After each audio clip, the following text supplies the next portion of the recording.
नमस्कार। Hello everyone. जैसा कि हम सभी जानते हैं कि विद्या धन सभी धनों में सबसे ऊंचा होता है, तो इसीलिए आज धनतेरस के दिन चलिए हम भी इस धन को अर्जित करते हैं और डिस्कस करते हैं एल्केन्स के बारे में।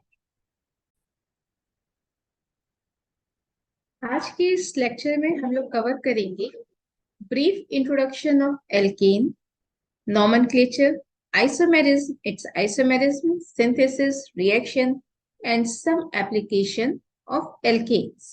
Now, what are alkanes? Of course, alkanes are the hydrocarbon with general formula CnH2n plus 2. All alkanes are the saturated compounds, means the carbon-carbon bond present in the alkane are the single bond. Alkanes are odorless and colorless. जो आपके initial alkene के member होते हैं 1 to 4 carbon के, they are gaseous in nature. Middle range वाले आपके कैसे होंगे? Liquid in nature. और 17 कार्बन ऑनवर्ड जो होते हैं वो आपके सॉलिड इन नेचर होते हैं एट स्टैंडर्ड कंडीशन। कंडीशन को एम्फेसाइज कर रहे हैं, क्यों? क्योंकि टेम्परेचर और प्रेशर चेंज करने पे ये जो नेचर है एल्केन्स का ये वेरी कर जाता है। अगर हम टेम्परेचर या प्रेशर इंक्रीज करते हैं तो एल्केन्स जो आपकी गैसेस एल्केन्स हैं कैन बिकम लिक्विड और liquid can become solid. Now alkanes are lighter than water और इनकी डेंसिटी भी क्या होती है? कम होती है। They are non polar in nature, hence वो किस तरह के सॉल्वेंट में डिसॉल्व हो सकते हैं? Of course non polar solvent, क्योंकि like dissolves like. Polar compounds आपके पोलर में डिसॉल्व होते हैं, इसी तरीके से जो नॉन पोलर कंपाउंड्स होंगे वो नॉन पोलर में डिसॉल्व होंगे। Alkanes are relatively low melting and boiling points. लेकिन अगर हम एल्केन की ही सीरीज में चेक करें तो जैसे जैसे आपका कार्बन नंबर बढ़ते जाते हैं वैसे वैसे हम देखेंगे कि इनके जो मेल्टिंग पॉइंट और बॉइलिंग पॉइंट हैं ये आपके इंक्रीज कर रहे हैं। अब इंक्रीज करने के भी अपने कुछ रीजन होंगे, ड्यू टू इंटरमॉलिक्यूलर फोर्सेस और इंक्रीज इन सरफेस एरिया और इंक्रीज इन मॉलिक्यूलर कॉम्प्लेक्सिटी। अब जैसे कि हम सभी को पता है कि जैसे जैसे आपका मॉलिक्यूलर वेट बढ़ता है मॉलिक्यूल का साइज क्या होगा? बढ़े। साइज बढ़ रहा है, इट मीन्स हम क्या कह सकते हैं कि मॉलिक्यूलर वेट के अकॉर्डिंग मॉलिक्यूल में जो इलेक्ट्रॉन क्लाउड होगा वो भी हमारा बढ़ेगा। लार्जर नंबर ऑफ इलेक्ट्रॉन्स का मतलब क्या हो गया? उनके बीच में जो वंडरवॉल फोर्सेस हैं, वंडरवॉल फोर्स ऑफ अट्रैक्शन, वो भी आपका बढ़ता जाएगा।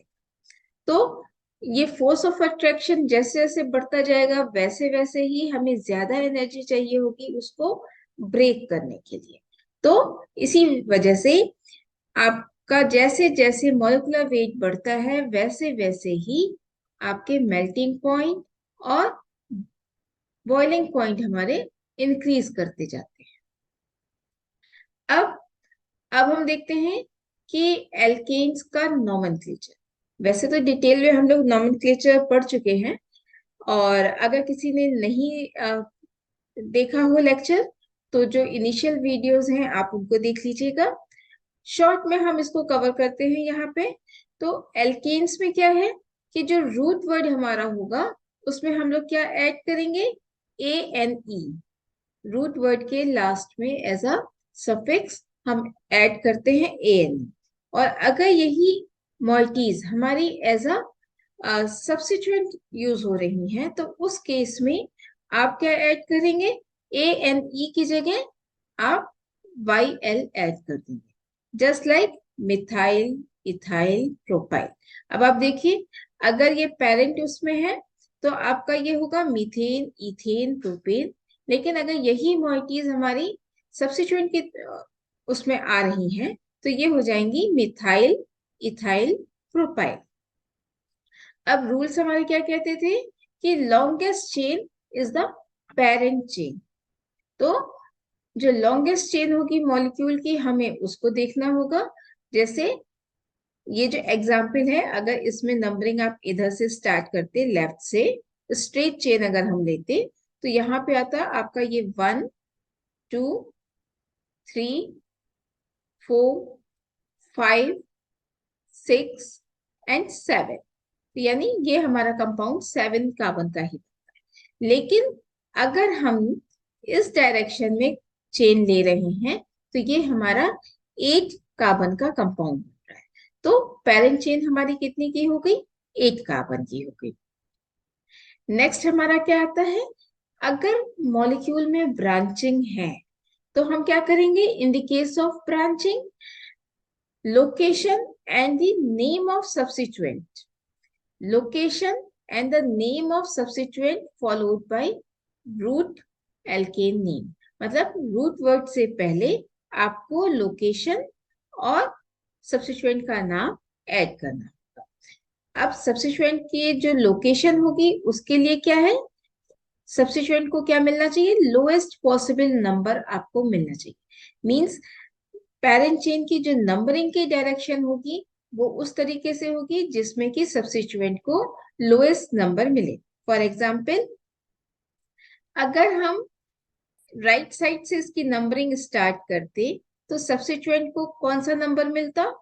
4th कार्बन पे। लेकिन अगर हमने लेफ्ट साइड से नंबरिंग स्टार्ट की तो सब्स्टिट्यूएंट को कौन सा नंबर मिल रहा है? 3rd कार्बन का। तो इसका नाम क्या हुआ? 3 मिथाइल हेक्सेन।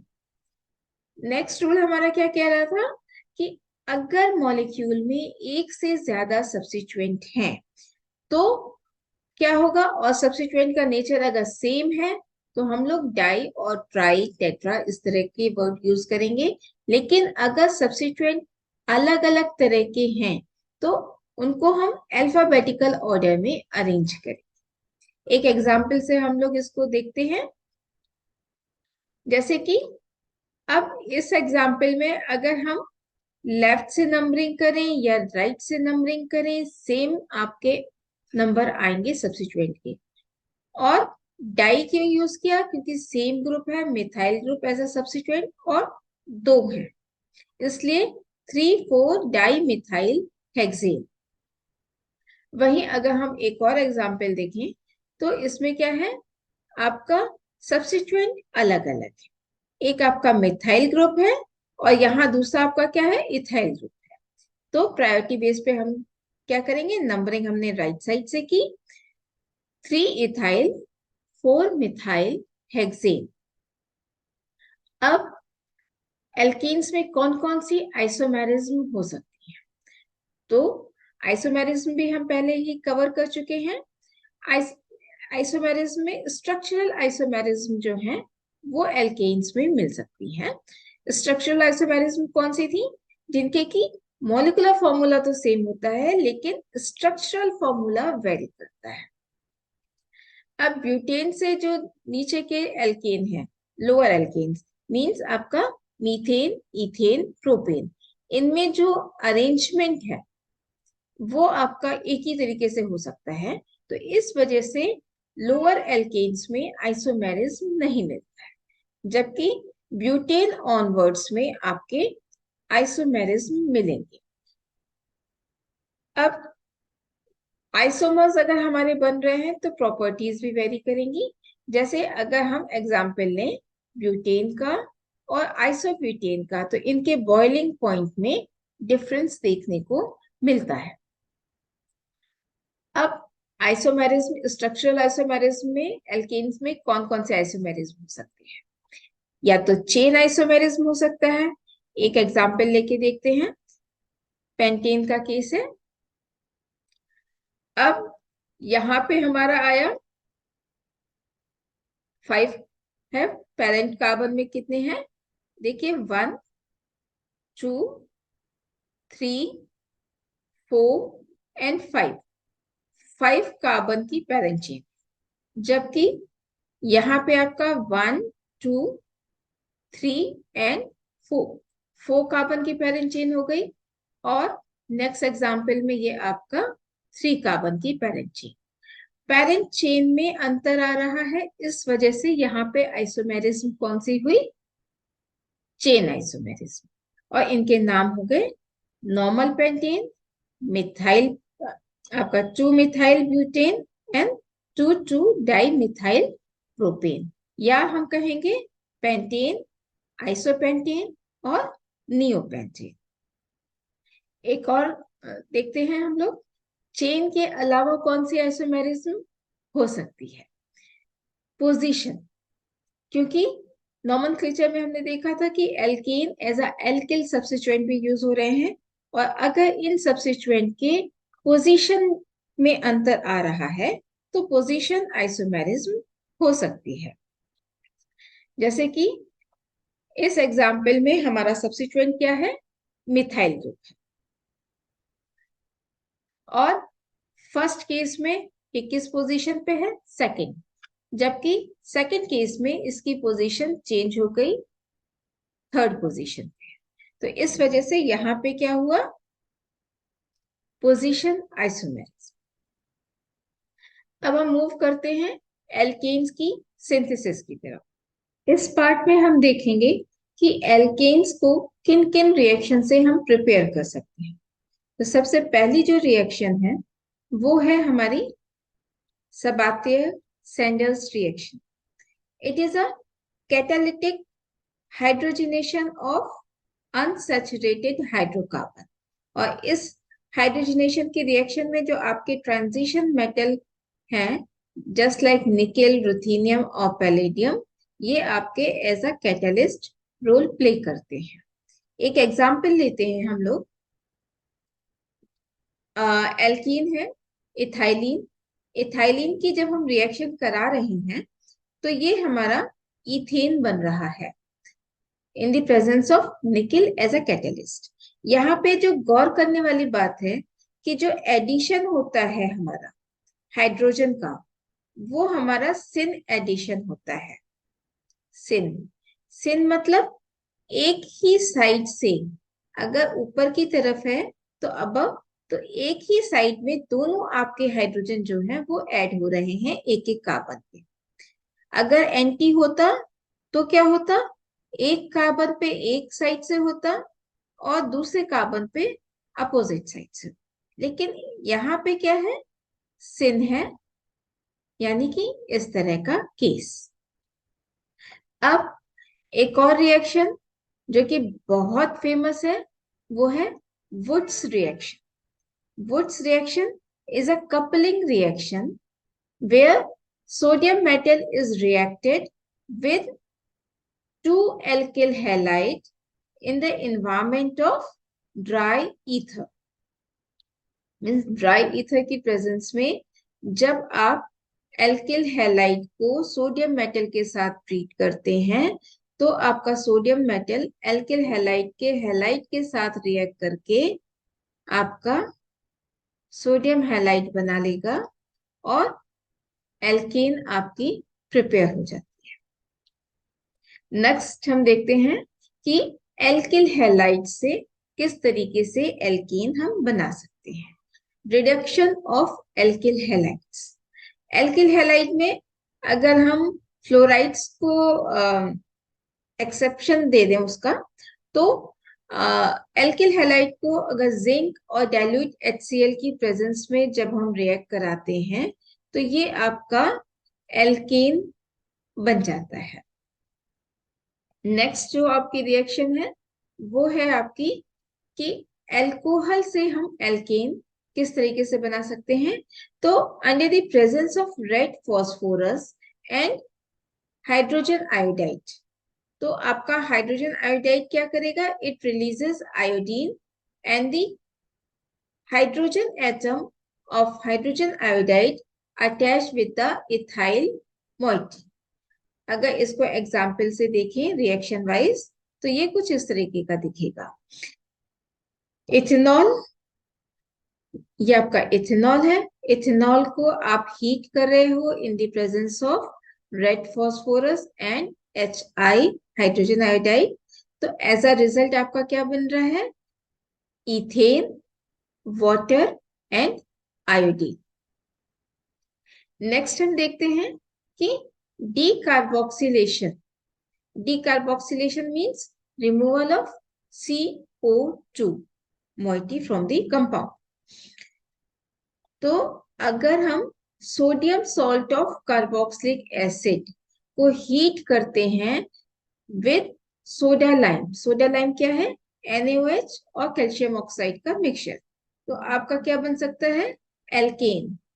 याद करने वाली चीज है कि जो भी एल्केन बन रहा होगा उसमें एक कार्बन कम होगा पेरेंट आपका सबस्ट्रेट जो है रिएक्टेंट उससे। एग्जाम्पल लेते हैं। सपोज ये हमारा है सोडियम एसीटेट। सोडियम एसीटेट में आपके कितने कार्बन हैं? 1 and 2। एज अ रिएक्शन जो आपका बन रहा है रिजल्ट, उसमें कितने कार्बन है? ओनली 1।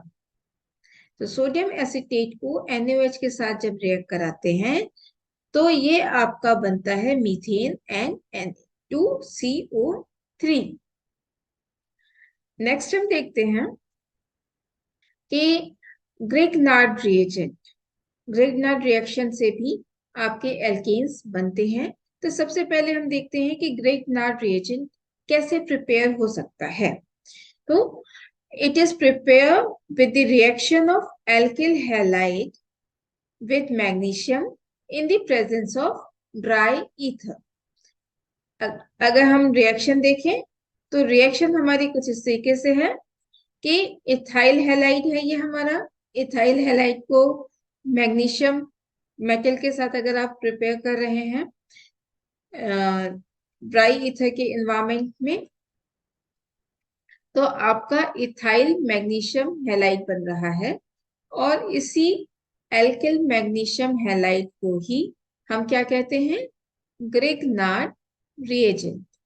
ग्रिग्नार्ड रिएजेंट हमारा हाईली एक्टिव होता है और अगर इसको एसिडिक हाइड्रोजन एटम मिले तो उसके साथ रिएक्ट करके इसमें जो भी एल्किल मॉइटी होती है उसके साथ वो हाइड्रोजन अटैच हो जाता है और हमारा क्या बन जाता है?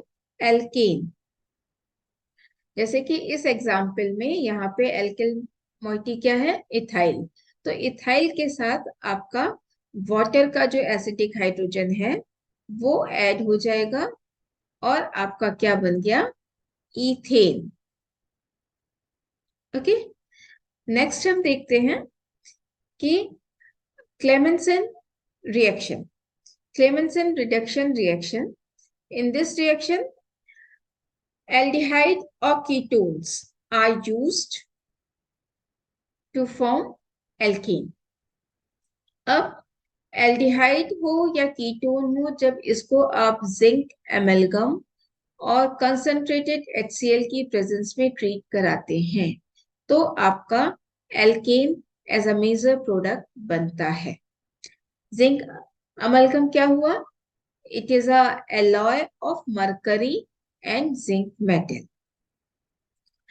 अब इसके अगर हम स्टेप देखें तो 3 स्टेप का ये आपका एक तरीके से प्रोसेस हो गया। First step, attack of zinc on carbonyl carbon, then removal of water and then formation of carbanion followed by protonation. Mechanism अगर हम देखें सिंप्लीफाई करके, अगर हम इसकी मैकेनिज्म को समझना चाहें तो फर्स्ट स्टेप में क्या है? जिंक पे जो आपके इलेक्ट्रॉन्स होंगे वो आपके अटैक कर रहे हैं कहाँ पे? कार्बोनिल कार्बन पे। और डबल बॉन्ड के जो इलेक्ट्रॉन्स होंगे वो शिफ्ट हो रहे हैं ऑक्सीजन पे। और फिर ये ऑक्सीजन के जो इलेक्ट्रॉन है ये आपका रिएक्शन मिक्सचर में जो भी प्रोटॉन होगा उसको अट्रैक्ट करेगा और कन्वर्ट हो जाएगा OH मॉइटी में। जबकि फर्दर मल्टी स्टेप प्रोसेस में ये जिंक क्लोराइड फिर यहाँ से जब रिमूव होगा तो कार्बेनियन बनेगा और ये कार्बोनियन फर्दर जो आपका रिएक्शन मिक्सचर का प्रोटॉन होगा उसको जब अपनी तरफ अट्रैक्ट करेगा तो आपका फाइनल स्टेज में एल्कीन हमारा बन जाता है। ठीक है, first thing is attack of zinc on carbonyl carbon, then removal of water, and then formation of carbanion followed by protonation and resulted in the formation of alkane. Now next reaction की तरफ move करते हैं।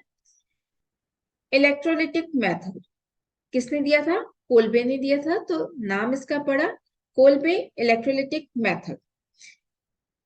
Synthesis of hydrocarbon by electrolysis of aqueous solution of sodium or potassium salt of carboxylic acids। अगर हम simplify करके इसको समझना चाहें तो हमारा जो सेल है, ऑफ कोर्स सेल में हमारे क्या होंगे? दो इलेक्ट्रोड होंगे, एक आपका पॉजिटिव इलेक्ट्रोड एनोड और negative electrode cathode. Positive electrode है तो किस तरह के आयन को अट्रैक्ट करेगा? नेगेटिव एनायन को। और वहीं जो नेगेटिव इलेक्ट्रोड है वो किस तरह के आयन को अट्रैक्ट करेगा? पॉजिटिव, यानी कि कैटायंस। अब अगर हमने सॉल्यूशन में, सपोज हमारा सॉल्यूशन जो है सोडियम एसीटेट का है, सोडियम एसीटेट को हम एज अ इलेक्ट्रोलाइट ले रहे हैं, तो इस सोल्यूशन में जब करंट पास होगी किसमें ये कन्वर्ट होगा? ब्रेक डाउन होगा एसीटेट आयन में और सोडियम आयन में। एसीटेट आयन हमारा नेगेटिवली चार्ज है तो ये कहाँ जाएगा? पॉजिटिव इलेक्ट्रोड पे, यानी कि एनोड। और सोडियम आयन हमारा पॉजिटिवली चार्ज है तो ये हमारा कहाँ जाएगा? नेगेटिव इलेक्ट्रोड यानी कि कैथोड पे। अब एनोड पे क्या है? आपका जो एसीटेट आयन है, सबसे पहले तो वहां से दो इलेक्ट्रॉन आपके रिमूव होंगे और ये हाईली अनस्टेबल मॉइटी में कन्वर्ट होगा। देन ये मिथाइल आयन और फिर मिथाइल आपके आपस में मिलके इथेन का फॉर्मेशन करेगी। तो इथेन हमें कहाँ मिलेगी? एनोड पे।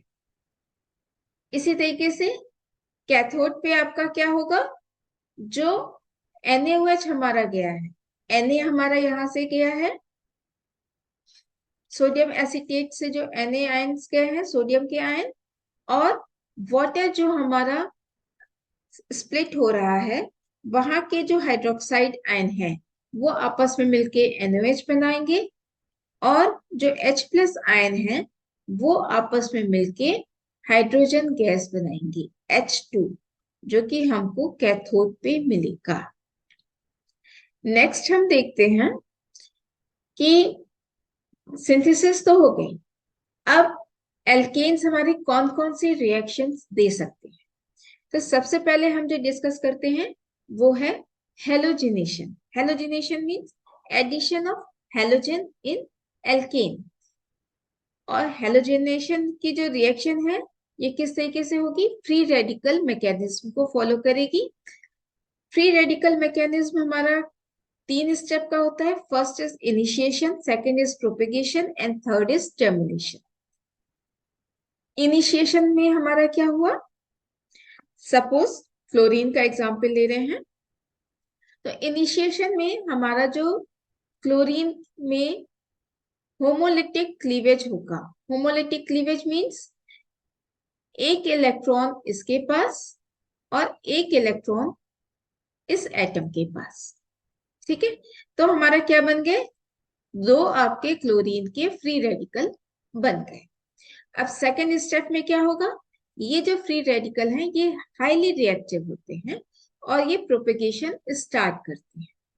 प्रोपेगेशन में क्या है कि हमारा जो इथेन, सपोज एज एग्जांपल हमने यहाँ पे इथेन लिया है, तो इथेन के साथ रिएक्ट करेगा और इथाइल फ्री रेडिकल बनेगा और साथ में HCl।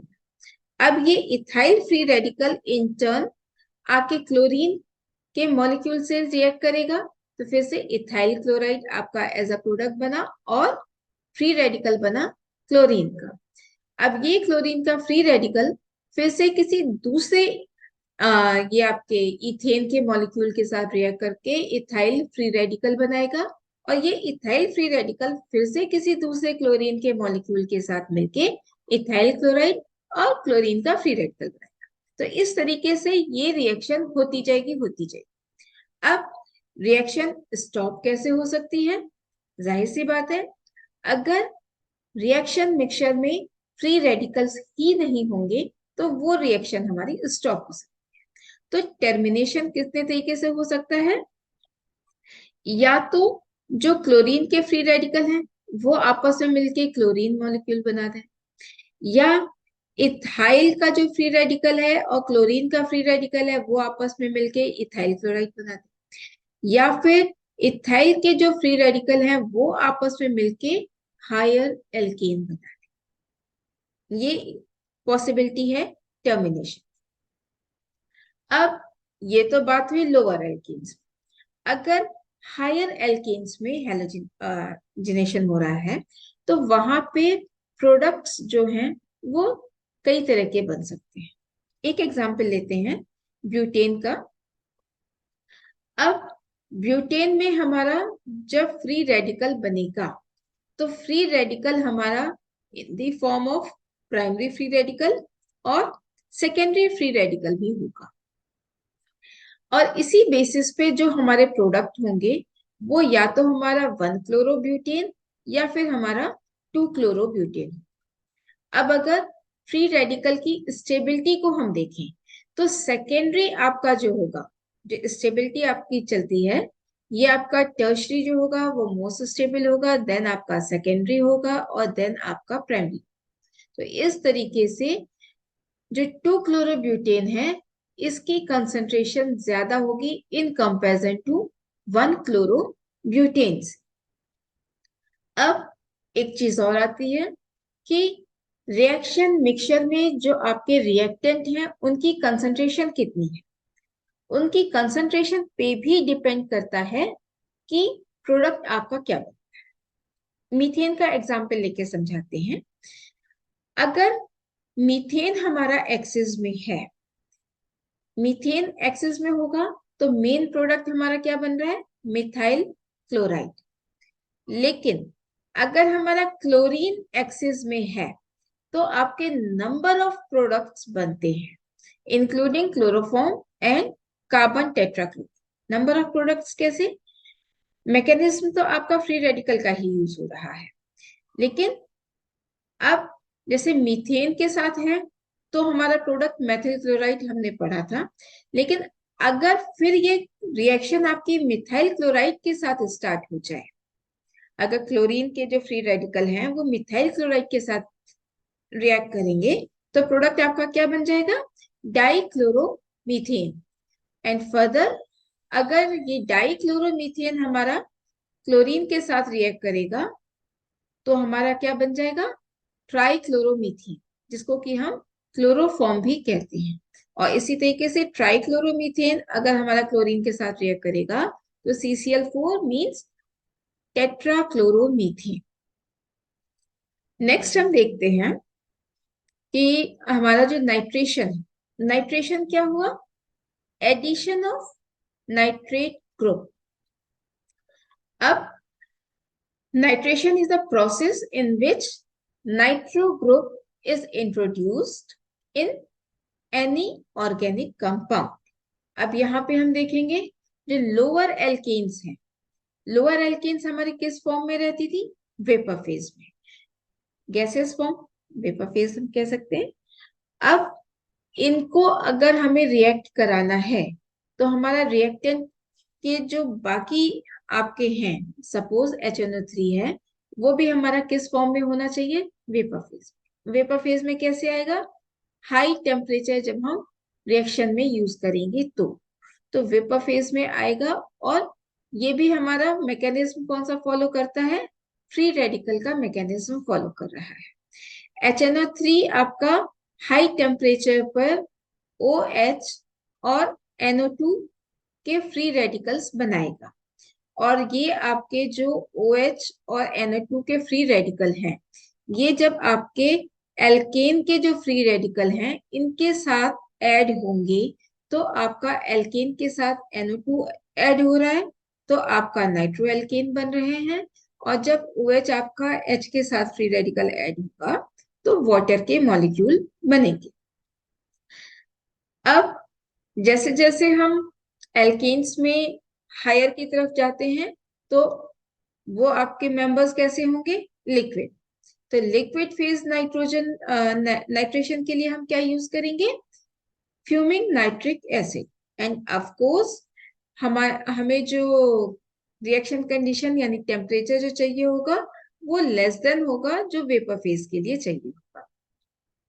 यहाँ पे 413 जैसे केल्विन चाहिए और यहाँ पे हमको कितना चाहिए था, 673 to 773 की रेंज। तो एज अ एग्जाम्पल हेक्सेन की फ्यूमिंग नाइट्रिक एसिड के साथ हम रिएक्शन करा रहे हैं, तो एज अ प्रोडक्ट हमको क्या मिला, नाइट्रो हेक्सेन।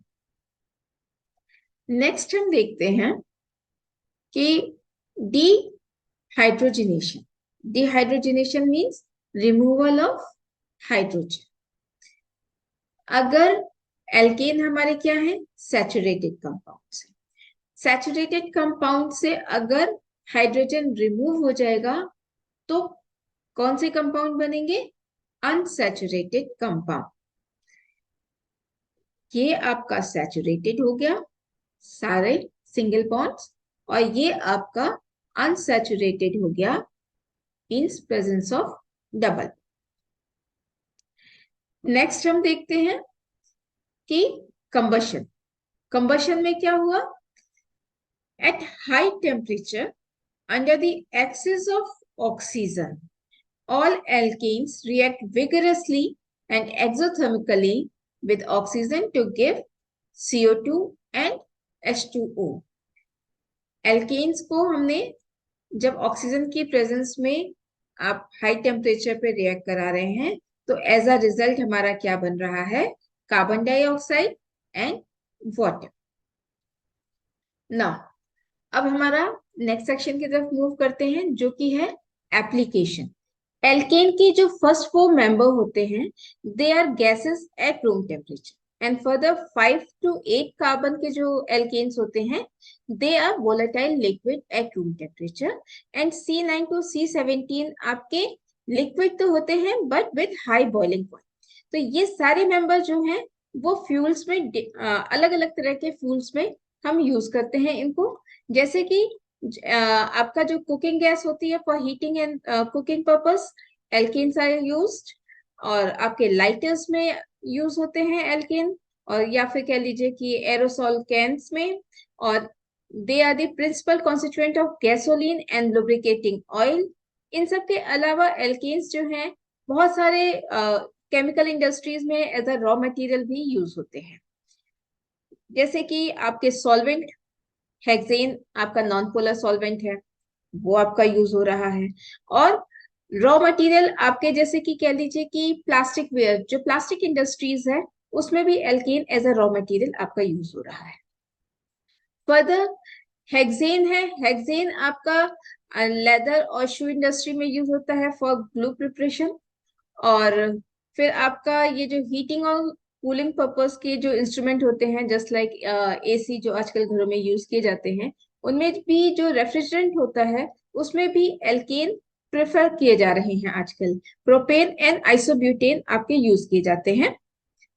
आपका जो आपके C18 अबव जो होते हैं वो सॉलिड वैक्सी इन नेचर होते हैं रूम टेम्परेचर पे, इस वजह से उन एल्केन्स को आप एज अ कैंडल प्रिपरेशन में यूज कर सकते हैं या फिर कॉस्मेटिक इंडस्ट्री में क्रीम प्रिपरेशन में वो यूज किए जाते हैं। इन द लास्ट ये आपकी समरी शीट है जहां पे कि कुछ आपकी रिएक्शंस हैं जो हम लोगों ने पढ़ी थी आपके प्रिपरेशन के लिए, वो कौन सी रिएक्शन है जिनसे एल्केन प्रिपेयर हो रहा है, और फर्दर प्रिपेयर होने के बाद वो कौन सी रिएक्शन है जिनको कि एल्केन दे रहा है। अब प्रिपरेशन में जो बात याद देने रखने वाली है वो है कि एक बार इसको अच्छे से देखें कि वो कौन से रिएक्शन है जिनमें कि जो आपका रिएक्टेंट यूज हो रहा है उससे जो एल्केन बन रही है वो सेम कार्बन की हैं कि नहीं, या फिर उनसे ज्यादा कार्बन के हैं, या रिएक्टेंट्स से कम कार्बन के एल्केन बन रहे हैं। ये छोटे छोटे से क्वेश्चन हैं जो कि जनरली एग्जाम में पूछे जाते हैं। तो आज के लिए इतना ही। आई होप आप लोगों के जो कॉन्सेप्ट हैं एल्केन के वो थोड़े से और क्लियर हुए हों, आप लोगों को ये लेक्चर अच्छा लगा हो। तो प्लीज इस प्लेटफॉर्म को आप लाइक कीजिएगा, शेयर कीजिएगा और सब्सक्राइब कीजिएगा। मिलते हैं नेक्स्ट लेक्चर में नेक्स्ट टॉपिक के साथ। तब तक के लिए happy Diwali and safe Diwali.